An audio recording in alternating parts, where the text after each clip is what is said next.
अस्सलामुअलैकुम रहमतुल्लाहि वबरकातुहू। अस्सलामुअलैकुम रहमतुल्लाहि वबरकातुहू। दोस्तों कैसे हैं आप लोग? उम्मीद करते हैं कि आप तमाम लोग ठीक ठाक होंगे, खैरियत से होंगे।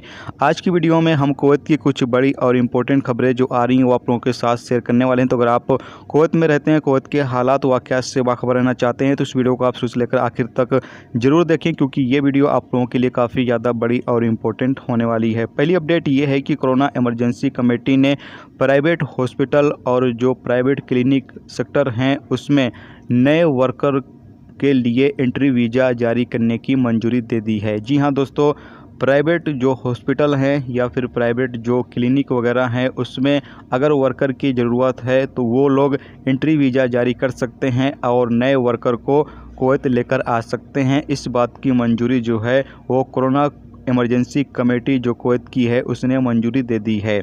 इसके अलावा आगे बताया यह गया है कि अभी जो कुवैत में कोऑपरेटिव सोसाइटी में काम करने वाले वर्कर हैं जो इस वक्त कुवैत से बाहर विदेश में फंसे हुए हैं, यानी अपने देशों में फंसे हुए हैं, उन लोगों की भी वापसी के हवाले से प्रस्ताव रखा गया है और हो सकता है आने वाले दिनों में इसकी भी मंजूरी दे दी जाए कि जो कोऑपरेटिव सोसाइटी में काम करने वाले वर्कर हैं जो इस वक्त कुवैत से बाहर फंसे हुए हैं उन लोगों को भी एंट्री का जो सिलसिला है, यानी उन लोगों की भी एंट्री का जो सिलसिला है वो शुरू किया जा सकता है। तो ये एक अच्छी खबर अभी कुवैत से आ रही है कि जो प्राइवेट हॉस्पिटल या प्राइवेट जो क्लिनिक सेक्टर है उसमें नए वर्कर जो है वो एंट्री वीज़ा जारी कर सकते हैं नए वर्कर को लाने के लिए, जबकि जो कोऑपरेटिव सोसाइटी है उसमें जो काम करने वाले वर्कर हैं जो इस वक्त कुवैत से बाहर फंसे हुए हैं उन लोगों की भी वापसी जल्द हो सकती है। अब बचे हैं जो प्राइवेट सेक्टर में काम करने वाले वर्कर हैं, इंशाल्लाह उन लोगों के हवाले से भी जल्द ही कोई ना कोई फ़ैसला किया जाएगा।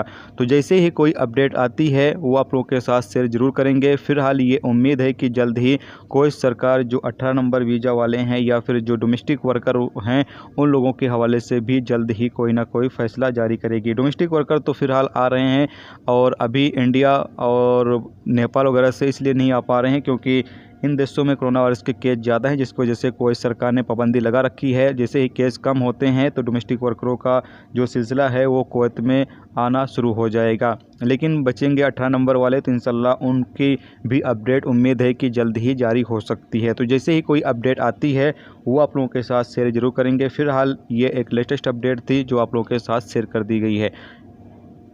अगली खबर ये है कि कुवैत में इस वक्त धूल भरी हवाएं बहुत ज़्यादा तेज़ चल रही हैं, तो तमाम लोगों को जो है वो एहतियात बरतने के लिए कहा गया है और गाड़ी वगैरह जब आप चलाएं तो काफ़ी ज़्यादा स्पीड में ना चलाएं, जिसकी वजह से आपको जो है वो दिक्कतें जो हैं वो फेस करनी पड़े।